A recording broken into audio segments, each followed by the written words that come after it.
বাজে তোমার কটা বাজে, জাম্পার টাম্পার পরে ঘুরি ঘুরি থেকে গেছে। এখন বাজে তোমার ঠিক ঠিকই টাইম আছে 6টা 6:30 বাজতে চার, যেহেতু দিল্লি থেকে ছাড়বে তো ওই জন্য ট্রেনটা দিয়েই দেয় আগে। তো আমার মনে হয় না যে ওয়েটিং রুমে ওয়েট করতে হবে বা কিছু।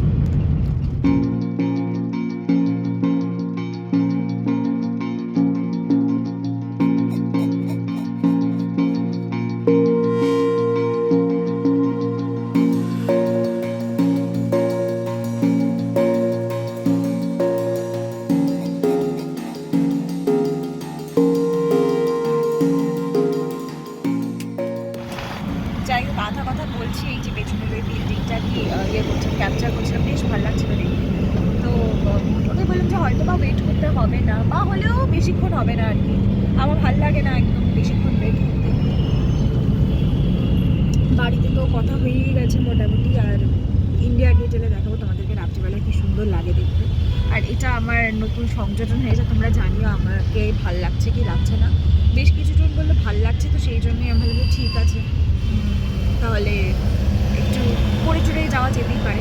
জানি না আমি আওয়াজ আসছি কি না, আর লোকে খুব অদ্ভুত ভাবে তো তাকায় রাস্তায় কথা বলবে। তো চলো যাই, ট্রেনে বসে যদি কথা বলতে পারি বলবো, যেখানে যা পারি সেখানে সেটাই করবো।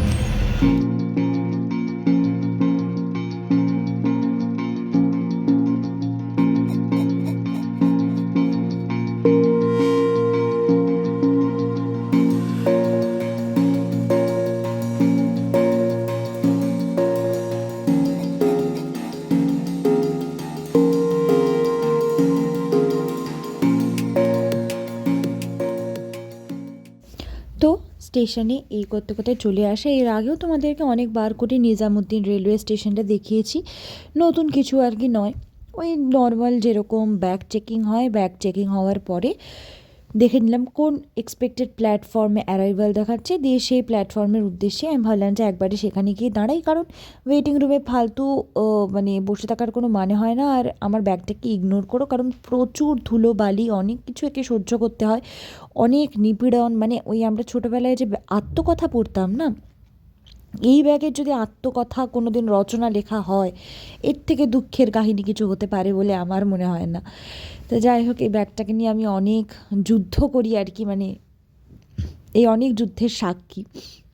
4 তলায় ওঠা থেকে শুরু করে ধুরুম ধারাম করে ফেলে দেওয়া থেকে শুরু করে সব কিছুর সাক্ষী। তো ওটাই বলছিলাম যে যেহেতু ট্রেনটা আসতে আর বেশিক্ষণ নয়, আর হচ্ছে অরিজিন এখান থেকেই নিজামুদ্দিন থেকেই, আর সাউথের তো সব ট্রেন অ্যাজ ইউজুয়ালি নিজামুদ্দিন থেকেই ছাড়ে।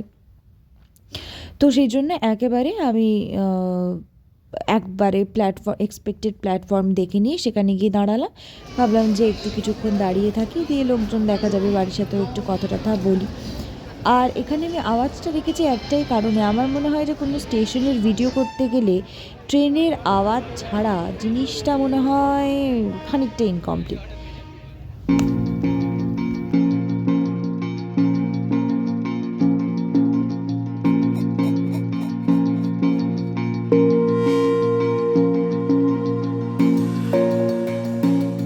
পৌঁছে গেছি সেকেন্দ্রাবাদে।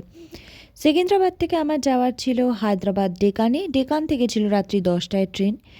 তো বাইরে বেরিয়ে ভাবলাম যে একটু দেখি চারপাশটায় কী রকম ব্যবস্থা আছে, যে অটো রিজার্ভ করে যাব না নর্মালভাবে যায় নাকি বুক করতে হবে। আর সাউথ ইন্ডিয়ার যে কোনো জায়গাতে এলেই এই যে অদ্ভুত সুন্দর মন্দিরগুলো দেখতে পাওয়া যায়, মনটাই যেন ভালো হয়ে যায়। কি যে গরম, দিল্লির থেকে আসা মানুষ তো পাগল হয়ে যাবে এখানে বা অন্য কোনো জায়গায়, মানে ঠান্ডার জাস্ট বিন্দু মাত্র নেই। জাস্ট এসে সোয়েটার খুললাম, উবার বুক করলাম, দিয়ে এখন উবারটা এলে বেরোবো। এখন যাবো হচ্ছে হায়দ্রাবাদ যেখানে। সেকেন্দ্রাবাদে এটা আমার থার্ড টাইম। প্রথমবার এসেছিলাম হচ্ছে গ্রুপের সাথে, যখন কলেজে পড়তাম, মানে জাস্ট ফায়া হয়ে গেছিলাম তখন এসেছিলাম।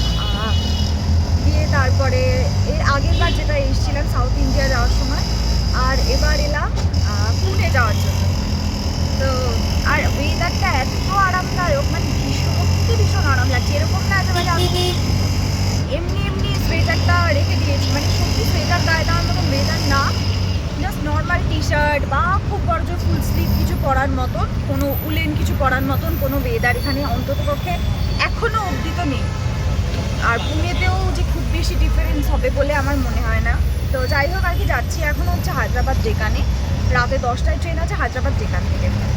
তো কবের ব্লগ কবে দেবো, আজকে হচ্ছে তোমার 13 তারিখ। আগের মানে আজকের একটা ব্লগ গেছে, দেখেছো কিনা জানি না। তো আজকের ব্লগটাতে ডেটটা মেনশন করা ছিল না, তো আজকে মেনশন করে দিলাম 13 তারিখ। আর আগের ব্লগটা ছিল 12 তারিখে। কি আওয়াজ যাচ্ছে কিনা তাও জানি না, হেডফোন দেওয়া নেই, ডিরেক্ট কথা বলছি, মাইক নেই, কিছু নেই। তো এই আর কি, চলো দিয়ে হায়দ্রাবাদ যেখানে যাই, দিয়ে তারপরে আস্তে ধীরে সব কিছু নেক্সট ট্রেনের জন্য ওয়েট করবো, আর কি করবো।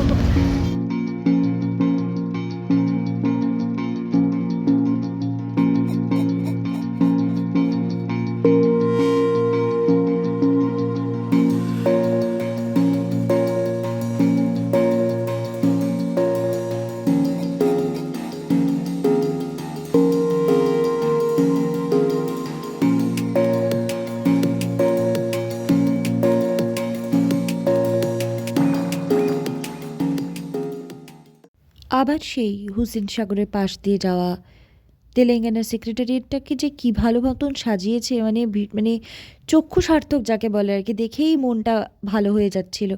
আর কি বলো তো, একা জার্নি করার ক্ষেত্রে এই রাস্তাঘাটে এত সুন্দর সুন্দর জিনিস দেখতে দেখতেই মনে হয় যে সময়টা কোনো না কোনোভাবে পার হয়ে যায়।